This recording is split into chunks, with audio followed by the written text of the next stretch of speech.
Hi friends, welcome to our channel. எல்லாரும் எப்படி இருக்கீங்க? கண்டிப்பா நல்லா இருப்பீங்கன்னு நினைக்கிறேன். சோ இன்னைக்கு வீடியோ வந்துட்டு வெறும் vlog மட்டும்தாங்க. இதுல லாஸ்ட் மந்த் நான் ஃபேஸ் பண்ண ஒரு பேடான எக்ஸ்பீரியன்ஸ் பத்தி உங்க கூட ஷேர் பண்ணிக்கிறேன். ஏன்னா இது கண்டிப்பா டெய்லர்ஸ்க்கு வந்து ஹெல்ப்ஃபுல்லா இருக்கும், கஸ்டமருக்கும் ஃபியூச்சர்ல வந்து பண்ணாம இருக்கிறதுக்கு யூஸா இருக்கும். சோ அதனால தான் நான் வந்துட்டு இதை ஷேர் பண்ணியிருக்கேன். அது போக இன்னைக்கு கடையில என்ன நடந்துச்சு அப்படிங்கறத நான் சொல்ல போறேன். வேற ஒன்றும் இல்ல. ஒருவேளை இந்த வீடியோ பார்க்க பிடிக்கல அப்படின்னா தாராளமா ஸ்கிப் பண்ணிக்கோங்க. இந்த வீடியோ இன்னைக்கு ரொம்ப லேட்டா தான் வந்திருக்கும். நான் வந்து ரொம்ப லேட்டா தான் எடிட் பண்றேன். அதனாலதான் முடிஞ்ச அளவுக்கு ரெகுலரா வீடியோ போடலாம் அப்படின்ட்டு திரும்ப ஸ்டார்ட் பண்ணிருக்கேன். சோ அதனால கொஞ்சம் லேட்டா வரும், அட்ஜஸ்ட் பண்ணிக்கோங்க சரிங்களா. நேத்துக்கு வந்துட்டு வெள்ளிக்கிழமை இல்லைங்களா, சோ ஆடி வெள்ளி, அதனால கொஞ்சம் கடையெல்லாம் வந்துட்டு கிளீன் பண்ணலாம் அப்படின்னு சொல்லிட்டு அண்ணா கிளீன் எல்லாம் பண்ணியிருந்தாங்க. நான் போனதே கொஞ்சம் லேட்டா தான் போனேன். மதியம் ஒரு 1 மணி காட்டவே என்னமோ தான் 1 மணி 2 மணியோ தெரியல. 2 மணி நினைக்கிறேன். சாப்பிட்டு தான் போனோம். ஸோ லேட்டாக தான் போனேன். ஏன்னா இப்பெல்லாம் கொஞ்சம் உடம்பு சரியில்லைங்கிறதுனால அப்பப்போ லேட்டாக தான் போகிறேன். ஒரு நாளைக்கு போகாமையே கூட இருந்துக்கு அப்படியே படுத்துக்குவேன். அதனால அப்படி லேட்டாக தான் போனோன்னே கொஞ்சம் ஹெவியாக வேலை. ஏன்னா ஒரு கஸ்டமரோட பிளவுஸ் பார்த்தீங்கன்னா ஒரு 6 பிளவுஸ் அது இன்னும் தைச்சிட்டு இருக்கோம். அது 2 நாளையில தைக்க வேண்டிய ஒரு விஷயம். 1 வீக் ஆச்சு ஸ்டார்ட் பண்ணி. இன்னுமே 2 பிளவுஸ் இருக்கு தைக்கிறதுக்கு. ஸோ அதுதான் வந்து பண்ணிட்டு இருந்தோம். பேட்டர்னு அதனால நான் போனோடனே பேட்டர்னுக்கு வந்து கட் பண்ணி, ஏன்னா நான் இருக்கிறப்ப கொஞ்சம் ஹெவியான பேட்டர்ன் தைச்சுக்கோங்க, அப்புறம் நான் இல்லாதப்ப கூட கொஞ்சம் நார்மலா சிம்பிளா தைக்கிறதுக்கு கேன்வாஸ் மட்டும் ஒட்டி ஷேப் கொடுப்போம் இல்லையா, அது வந்து நான் வெட்டி வச்சிருந்தேன் ஆல்ரெடி. அதனால அதை பண்ணிக்கோங்க அப்படின்னு சொல்லிட்டு இன்னைக்கு அதுதான் வந்து கேன்வாஸ் வந்து கட் பண்ணி அவருக்கு ரெடி பண்ணி கொடுத்துட்டு ஸோ அவர் பண்ணிட்டு இருந்தாரு. நெட்டு வச்சு ஸ்டிச் பண்றது. ஸோ பண்ணிட்டு இருந்தாரு. நான் வந்து இடையில வந்து ஒரு பிளவுஸ் வந்து அயன் பண்ணி கட் பண்ணேன். ஏன்னா இது வந்து அந்த பொண்ணு காலேஜ் பொண்ணுக்கு யூனிஃபார்மு.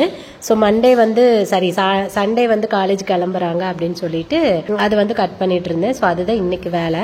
அது போக பாத்தீங்கன்னா இன்னைக்கு ஒரு கஸ்டமர் வந்து புதுசா வந்திருந்தாங்க. ஆக்சுவலா அவங்க பாத்தீங்கன்னா நல்லா பேசினாங்க. அவங்க புதுசா தான் வந்தாங்க.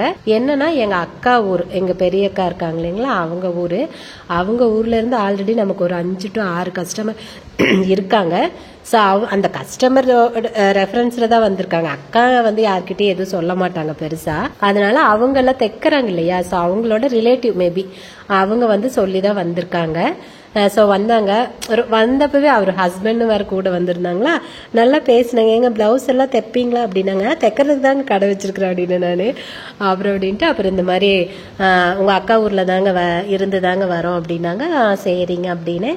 அப்புறம் இந்த மாதிரி உங்க மாமாட்ட கேட்டிருந்தோம் போன வாரத்திலேயே, அப்புறம் எந்த இடத்துல கடை இருக்கு அப்படின்னு சொல்லிட்டு அப்புறம் இப்பதான் வர முடிஞ்சது அப்படின்னு அப்புறம் பேசிட்டு இருந்தாங்க. பேசிட்டு அப்புறம் அவங்களுக்கு அளவு எடுத்து தான் பிளவுஸ் தைக்கணும் அப்படின்னு சொல்லியிருந்தாங்க. சரி நான் அவங்களுக்கு மெஷர்மெண்ட் எல்லாம் எடுத்துட்டு அவங்கள பேசி ஒரு கொஞ்ச நேரம் தெரிஞ்சவங்க அப்படிங்கறதுனால கொஞ்சம் பேசிட்டு இருந்தாங்க. பேசிட்டு அவங்க கிளம்பிட்டாங்க. ஸோ அதுக்கப்புறம் பாத்தீங்கன்னா மறுபடியும் வந்துட்டு என்னுடைய ஒர்க்கு.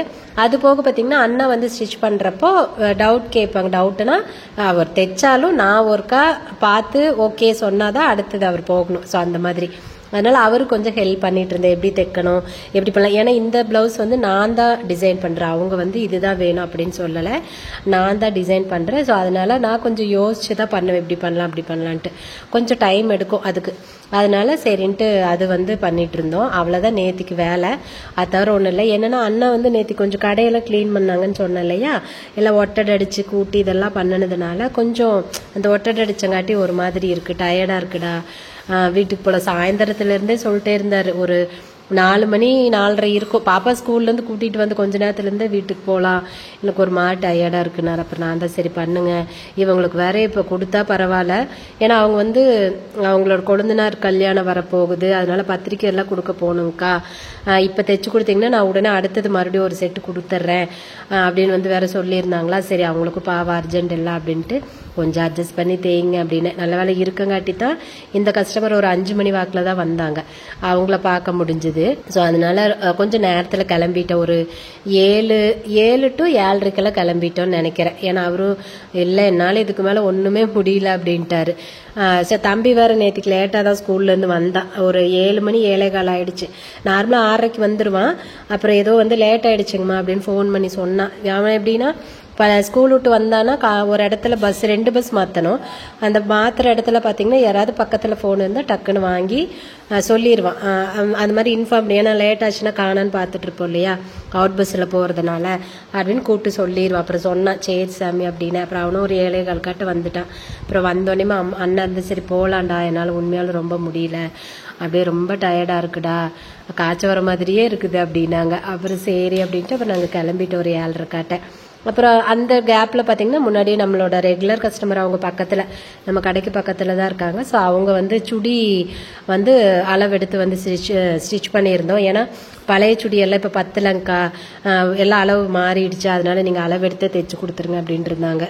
அவங்க எப்படின்னா நம்மளோட எப்படி ரொம்ப முக்கியமான கஸ்டமர். அவங்க கடை வச்ச ஆரம்பத்துலேருந்து அவங்க இப்போ வரைக்கும் ஒரு 4.5 வருஷம் ஆச்சு. இப்போ அந்த 4.5 வருஷம் அவங்க நம்மகிட்டே தான் தைக்கிறாங்கன்னு வச்சுக்கோங்களேன். அந்த மாதிரி சரின்ட்டு ஒன்று மட்டும் நான் ட்ரையலுக்கு வந்து ஸ்டிச் பண்ணி வச்சுருந்தேன்.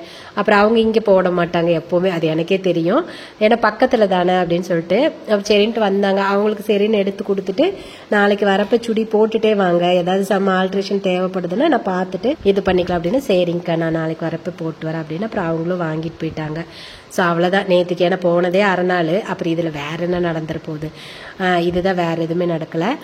அப்புறம் வந்து நான் சொன்னேன் இல்லைங்களா ஒரு பேட் எக்ஸ்பீரியன்ஸ், அதை வந்து நான் சொல்கிறேன். இது கண்டிப்பாக டெய்லர்ஸும் இதை வந்து ஏதாவது இந்த மாதிரி நம்ம பண்ணணும்னா அதை சரி பண்ணிக்கலாம். கண்டிப்பாக இது கஸ்டமர் சைடு இருந்து தான் வந்த பிரச்சனை, அவங்களும் தெரியாமல் நடந்தது. அவங்க வேணும்னே பண்ணினாங்கன்னு நான் சொல்லலை, இருந்தாலும் இதனால் 2 பேர்த்துக்கும் சங்கடம்.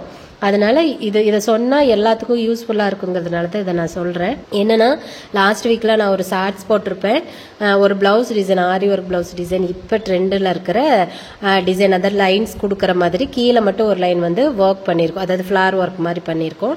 அது நான் வந்து இந்த மாதிரி எப்படி சொல்றது, இதை வந்து சேஃப்டியாக வச்சுக்கிறதுக்கு என்னவோ அதை நான் சொல்லியிருப்பேன். அதை தான் கொஞ்சம் எக்ஸ்பிளைன் பண்ணேன். என்ன பிரச்சனைன்னு தெரிஞ்சாதானே நம்ம அடுத்தது அந்த பிரச்சனை வராமல் பண்ணிக்கிறதுக்கு ஈஸியாக இருக்கும் இல்லையா, அதனால தான் இதை நான் வந்து தெளிவாக சொல்கிறேன்.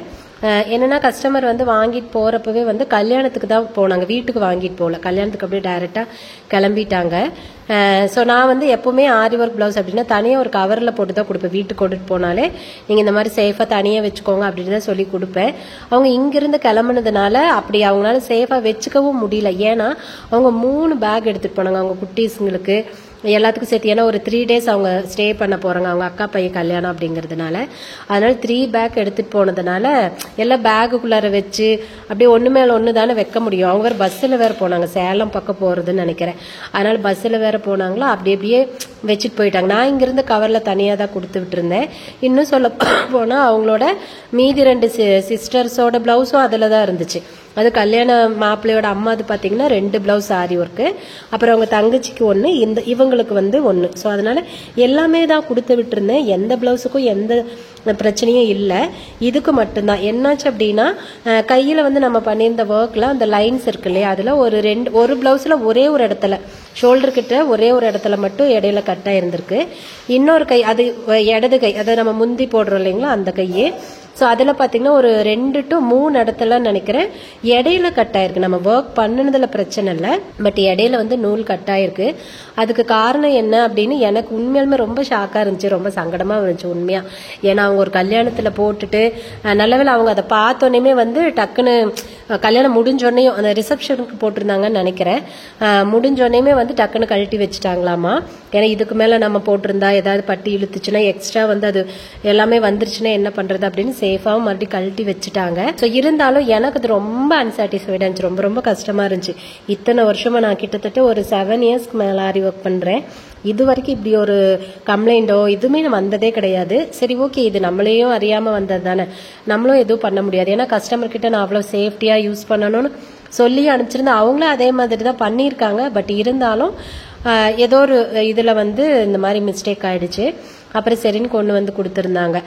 அதை வந்து நம்ம சரி பண்ணிட்டோம். பட் இருந்தாலும் எனக்கு அதில் வந்து முழு திருப்தியே கிடையாது. ஏன்னா முதல்ல நம்ம வேலை செய்கிற நமக்கு அந்த வேலையில் திருப்தி இருக்கணும், அப்போ தான் அடுத்து அதை போடுற அவங்களுக்கும் திருப்தி இருக்கும். என்னோட கேரக்டர் அப்படி தான், அது எனக்கு முதல்ல அது பிடிச்சிருந்தா மட்டும்தான் அதை நான் பண்ணுவேன். மறுபடியும் திரும்ப ரிட்டன் எடுத்துகிட்டு வரப்போவும் பேகு அதில் இப்படி 2-3 பேக்கில் எல்லாமே கொண்டு வந்திருக்காங்க. ஸோ அதனால் பார்த்தீங்கன்னா அந்த மாதிரி ஆயிடுச்சு. அவங்களே ஆனால் சொன்னாங்க, இல்லைங்க என் அக்கா பார்த்தோன்னே சொன்னாங்க, அது அப்படி எல்லா ப்ளவுஸும் நல்லா இருக்கு, பெரிய இது மட்டும் இருக்குன்னா பாரு அந்த பீடு கட் பீடுங்கிறதுனால அந்த 2 பக்கம் எட்ஜஸும் வந்து கொஞ்சம் சொரசொரப்பா தானே இருக்கும். அதனால பாத்தீங்கன்னா அந்த அந்த இது சொரசொரப்பு பட்டு தான் அந்த நூல் வந்து கட் ஆயிருக்கு. ஏன்னா நல்லா வச்சு அழுத்திட்டு வரப்போ உரசும் இல்லையா, நம்ம துணியோட துணி உரசு வெயிட் வச்சு அழுத்துறப்போ அதுலதான் வந்து கட் ஆயிருக்குடா அப்படின்னு அவங்களும் சொன்னாங்களாம். ஸோ அவங்க வந்து நம்மளை எதுவும் வந்து பிளேம் பண்ணல, என்னங்க இப்படி பண்ணிட்டீங்க அப்படி இப்படின்னு. ஏன்னா அவங்க கொஞ்சம் நாலேஜா இருக்கிறவங்க, அவங்க புரிஞ்சுப்பாங்க, அதனால பிரச்சனை இல்லை. இதே கொஞ்சம் புரிஞ்சுக்காதவங்களா இருந்தா நம்ம நிலைமை யோசிச்சு பாருங்க. ஸோ அதுதான். ஸோ இதுல வந்து நான் என்ன சொல்றேன்னா, நீங்க வந்து கட் பீட்ல ஒர்க் பண்றீங்க. ஏன்னா இப்ப எல்லாமே கட் பீடுல தான் நிறைய ஒர்க் பண்றாங்க. அது வந்து கொஞ்சம் வந்து எஃபெக்ட் பாக்குறதுக்கு லுக் வைஸ் ரொம்ப அழகா இருக்கும். அது அப்படியே கிளிட்டரிங் எஃபெக்ட் கிடைக்கும் நைட்ல போட்டா. ஸோ அது ரொம்ப லுக்கா இருக்கும், அழகா இருக்கும். அது ஓகே தான். ஒருவேளை நீங்க வந்து இதுல ஒர்க் பண்றீங்க, கட்பீட்ல வந்து ஒர்க் பண்றீங்க அப்படின்னா முடிஞ்ச அளவுக்கு ஒர்க் முடிஞ்சோடனே உள்பக்கமா திருப்பி எல்லா சைடும் க்ளூ போட்டுருங்க. அது ரொம்ப முக்கியம். ஏன்னா நான் இது வரைக்கும் வந்து அப்படி போடவே மாட்டேன். இடையில ஏதாவது அடிக்கடி நாட் போடுறதா இருந்தா கூட போடுவேன். சரி ஒருவேளை எங்காவது நாட்டு விட்டுருச்சுன்னா என்ன பண்றேன், அதுவுமே ரொம்ப ரேரு தான். சில டிசைனுக்கு மட்டும் தான் அந்த மாதிரி, எல்லாத்துக்குள்ள அப்படி கண்டிப்பா போட மாட்டேன். இது வந்து ஸ்ட்ரெயிட்டா போறதா தானே, இடையில கட் ஆகிறதுக்கு வாய்ப்பே இல்லை இல்லையா. அதனால நானும் கொஞ்சம் இருந்துட்டேன். ஏன்னா எனக்கு தெரியல, இதுதான் ஃபர்ஸ்ட் டைம் இந்த மாதிரி நடக்கிறதுனால எனக்கும் அது தெரியல. அதனாலதான் நான் வந்துட்டு இது உங்களுக்கு சொல்லணும் அப்படின்னு நினைக்கிறேன். அதனால கண்டிப்பா க்ளூ போட்டுருங்க. அதே மாதிரி கஸ்டமரா இருக்கிறவங்க முடிஞ்ச அளவுக்கு ஆரி ஒர்க் பிளவுஸ் வந்து நீங்க ஒரு பக்கம் ஒரு ஃபங்க்ஷன் எடுத்துட்டு போறீங்க அப்படின்னா ரொம்ப கேர்ஃபுல்லா எடுத்துட்டு போங்க. முடிஞ்ச அளவுக்கு தனியா ஹேண்ட்பேக் இது அதுல வச்சுக்க பாருங்க. ஏதாவது ஒன்று மொத்தத்தில் எவ்வளவு சேஃபா கொண்டுட்டு போக முடியுமோ கொண்டு போங்க. ஏன்னா இது ஒருவேளை டேமேஜ் ஆச்சு அப்படின்னா நீங்க கல்யாணத்துல, அதாவது எந்த ஒரு விசேஷத்துக்கு போறீங்களோ அந்த விசேஷம் அந்த பிளவுஸ் உங்களுக்கு போட முடியாம கூட போயிடலாம். அது வந்து உங்களுக்கு உங்க மனசுக்கு அது எவ்வளவு கஷ்டமா இருக்கும் இல்லையா. ஆசாசியா தைச்சிட்டு போயிட்டு அங்க போய் போட முடியலன்னா ரொம்ப கஷ்டமா இருக்கும். அப்படியே போட்டு அந்த டேமேஜ் வெளியில தெரிஞ்சு அதை 4 பேர் பார்த்து என்ன இப்படி இருக்கு, என்ன இப்படி விட்டு போச்சு அப்படின்னா அது உங்களுக்கும் சங்கடம். அதே மாதிரி சிலர் வந்து அதை புரிஞ்சுப்பாங்க, ஓகே. புரியாதவங்களா இருந்தா என்ன நீங்க இப்படி தைச்சு கொடுத்துட்டீங்க அப்படின்னு நம்மளதான் திட்டுவாங்க. ஸோ டெய்லர்ஸ் வந்து என்ன பண்ண முடியும், நாங்களும் வந்து கரெக்டாக தான் பண்ணி கொடுக்குறோம். பட் இந்த மாதிரி எப்பாவது ஒரு சுச்சுவேஷன் இப்படி நடந்துரும். அதனால இப்போ நம்ம 2 பேர்த்துக்கு இருக்கிற இவ்வளோ வருஷம் பழக்கம் இந்த ஒரு விஷயத்தினால கெட்டு போயிடக்கூடாது. அதனால முடிஞ்ச அளவுக்கு ஆரி ஒர்க் பிளவுஸை சேஃபா வச்சுக்க பாருங்க. போட்டு கழட்டுறப்பையும் சேஃபா கழட்டணும். ஒரு பேக்ல வைக்கிறீங்க, இல்ல வீட்டுல கொண்டாந்து வார்ட்ரோப்ல வைக்கிறீங்க, எங்க வச்சீங்கனாலும் சரி ரொம்ப சேஃபா வச்சுக்கோங்க. ஏன்னா அது உங்க கையில தான் இருக்கு. நாங்க வந்து அது என்ன பண்ண முடியும். ஸோ எங்கனால ஒர்க் பண்ணி நீட்டா தான் கொடுக்க முடியாது. பத்திரமா வச்சுக்கிறது உங்க கையில தான் இருக்கு இல்லைங்களா. ஸோ அதனால நீங்க கண்டிப்பா பாத்துக்கோங்க. இது எனக்கு ரொம்ப சங்கடமான ஒரு விஷயம் தான். பட் ஆனா அதை நம்ம அக்செப்ட் பண்ணிக்கணும் இல்லையா. ஸோ அதனால நாம ரொம்ப ரொம்ப ரெக்வஸ்ட் பண்ணி கேட்கறேன், கொஞ்சம் சேஃபா வச்சுக்கோங்க. நீங்க இந்த வீடியோ பாக்குறவங்க உங்க ரிலேட்டிவ்ஸ் ஃப்ரெண்ட்ஸுக்கு எல்லாமே இதை வந்து ஷேர் பண்ணுங்க. ஏன்னா அவங்களும் தெரிஞ்சுக்கட்டும். அட்லீஸ்ட் சொல்லுங்க, இந்த மாதிரிலாம் இருக்காமா, நீங்க பாத்துக்கோங்க, கரெக்டா வச்சுக்கோங்கன்னு கூட சொல்லுங்க, தப்பு இல்லை. இது கண்டிப்பா ரொம்ப முக்கியம்னு எனக்கு தோணுச்சு. அதனால என்னோட எக்ஸ்பீரியன்ஸை நான் ஷேர் பண்ணியிருக்கேன். இது நல்ல விஷயம் தான் அப்படின்னு உங்களுக்கு தோணுச்சுன்னா உங்க தெரிஞ்ச எல்லாத்துக்குமே, அது ஆரி ஒர்க் போடுற எல்லாத்துக்குமே வந்துட்டு இதை ஷேர் பண்ணி விடுங்க. சரி ஓகேங்க, இன்னைக்கு வந்துட்டு இவ்வளவுதான். கண்டிப்பா நான் சொன்ன இந்த விஷயம் வந்துட்டு என்னோட எக்ஸ்பீரியன்ஸ் வந்து உங்களுக்கெல்லாம் இன்னொரு பாடமா இருக்கும் அப்படின்னு நான் நம்புறேன். இந்த வீடியோ பிடிச்சிருந்துச்சுன்னா வீடியோ லைக் பண்ணிக்கோங்க.